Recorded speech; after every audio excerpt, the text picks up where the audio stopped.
retorik sekali, Pak. Sekarang contoh begini, Ya. tahun 88 Palestina menyatakan diri sebagai negara Palestina. Emang tahun sebelum tahun 88 apa dong dia? Berarti kan nggak ada kan?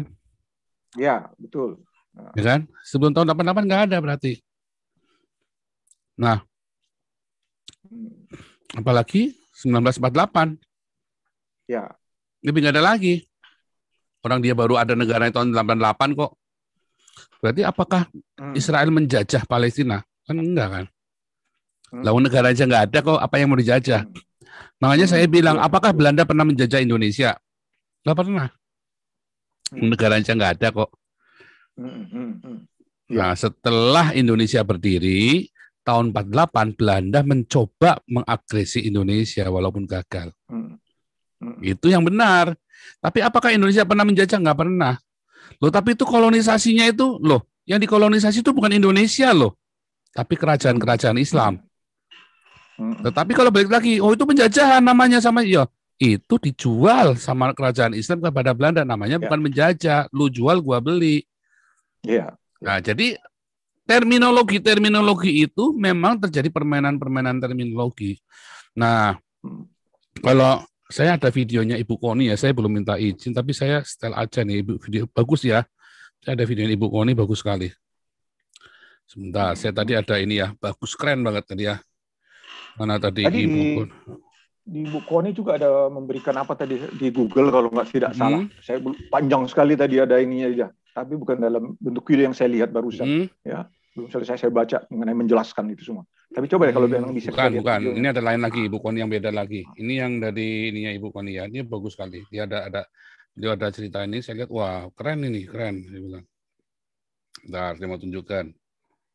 Nah, ini ya.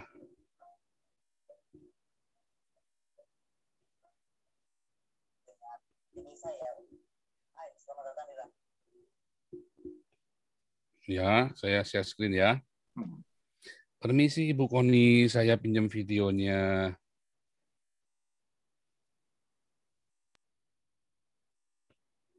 Cognitive thinking, saya tuh mau bahas tentang Israel atau bagaimana kita bisa mendorong Palestina dengan ide saya untuk kita membuka hubungan diplomatik dengan Israel. Ini agak ramai kemarin di media sosial, baik di FB saya ataupun di YouTube-nya Mbak Yeni Wahid mungkin gitu kan. Tapi yang pasti saya menyatakan itu pertama kali saat diundang Mbak Yeni Wahid bicara di Wahid Foundation tentang bagaimana kita mampu mempercepat perdamaian Israel Palestina, dan yang paling penting adalah bagaimana meredam kemarahan orang-orang yang merasa bahwa Israel itu berdamai dengan negara Arab artinya mengkhianati Palestina. Ini yang mesti saya luruskan gitu loh. Saya tuh kadang-kadang jadi heran, kenapa ya justru menurut saya ini pemikiran penting dari seorang Jared ya, mantunya Pak Vice Presiden Trump yang hanya bekerja 3 tahun 2017 ya kan sampai 2020 dia bisa menggandeng negara-negara Islam gitu kan, Uni Arab Emirat, kemudian Bahrain, dan kemudian sekarang disusul oleh negara-negara Arab lain gitu, Oman dan lain-lain. Jadi menurut saya peran Indonesia sebagai negara Islam kok nggak bisa ya mengajak orang-orang Arab itu untuk dari kemarin-kemarin gitu loh, melakukan Abraham Accord dengan Israel sehingga mereka bisa lebih mudah bicara kepada Israel. Bicara apa? Mendorong masalah Palestina itu diselesaikan gitu.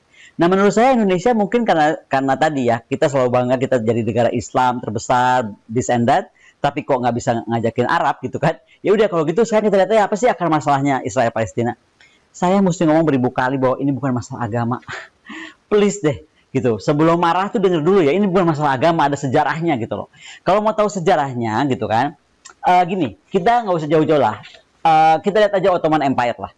Jadi yang selama berapa tahunnya, 1299 sampai 1922, dari mulai Turki sampai Eropa itu semua ya kan, Vienna, Anatolia, Algeria, Libya, Egypt, Israel, Palestina, Syria, Jordan, Irak, dan part of Iran itu dikuasai oleh Turki Utsmani, oleh Sultan Sulaiman. Bedanya Sultan Sulaiman adalah dia sangat paham bahwa ini itu adalah masalah tribes, bukan negara yang sudah dibagi, ada garis kedaulatannya gitu. Tidak, itu adalah banyak tribes yang hidup di sana. Tribes yang terbelah antara Islam Syiah, Islam Sunni, kemudian tribes yang dari Syiah, dari Sunninya juga Ada clashnya oleh siapa? Oleh Prancis dan Inggris. Jadi kalau lihat masalah itu, kita mesti ingat apa yang namanya Sykes-Picot. Kalau di literatur barat tuh Sykes-Picot, bicara Israel dan Palestina pasti ngambil tentang Sykes-Picot. Apa sih Sykes-Picot ini, siapa gitu? Sykes ini adalah seorang kolonel dari Inggris, namanya Sir Michael Sykes. Dia itu seorang kolonel di tahun 1916. Dia itu diberitahu pemerintah Inggris untuk udah deh beresin deh masalah di sana, aku ribet banget, kira-kira demikian lah ya. Lalu dia bagi dua, dia ngobrol aja sama Prancis temennya. Prancis ini deh, kita bagi dua ya. Kita bagi dua bahwa yang North atau utara itu bagiannya Prancis, yang South itu bagiannya Inggris. Itulah sebenarnya cikal bakal mereka rame. Jadi sebenarnya kemudian ada divisi-divisi yang terdistorsi. Kemudian bagaimana Sykes dan Picot ini kemudian menunjuk misalnya kepala tribe satu dan tribes lain tuh berdasarkan likes and dislike. Yang paling parah misalnya dia bisa naruh pemimpin yang bertentangan, misalnya di daerah Syiah dia taruh Sunni gitu kan, atau di tempat Sunni dia taruh Syiah gitu. Ini adalah masalah yang sangat kompleks gitu kan, yang sangat jadi penyelesaiannya mesti cepat dan mesti pintar. Gimana menurut Ibu kalau misalnya ditanya gini, kenapa emang kalau kita baik sama Israel untungnya apa? Banyak untungnya. Selain kita bisa untung di teknologi, pertahanannya, pertaniannya, keuangannya gitu kan. Satu hal, kita lebih bisa mendorong percepatan Palestina ini beres. Katanya kita mau beresin Palestina.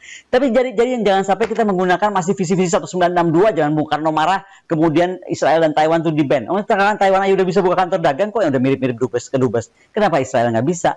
Jadi sekali lagi, sebelum kita tuh menjudge dan marah, coba pelajari sejarah. Kadang-kadang sejarah itu merefleksikan banyak hal dan kita mesti belajar darinya. Bye.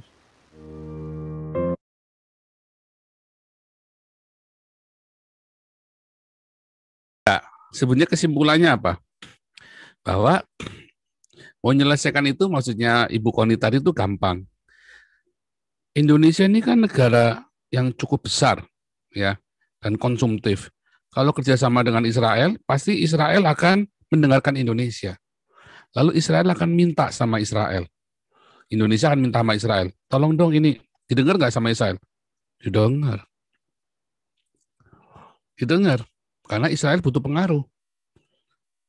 Kan simpel sekali kan yang disimpulkan sama Ibu Koni tadi. Nah itu yang Indonesia dengan kesombongannya, dengan kepongahannya untuk orang Indonesia. Oh pokoknya ganyang dulu, salah. Untuk bisa membujuk Israel itu jadi sahabatnya Israel dulu. Israel trust sama Indonesia, didengar Indonesia. Apalagi jumlah penduduknya 270 juta. Itu buat Israel sesuatu banget. Ya, sesuatu banget.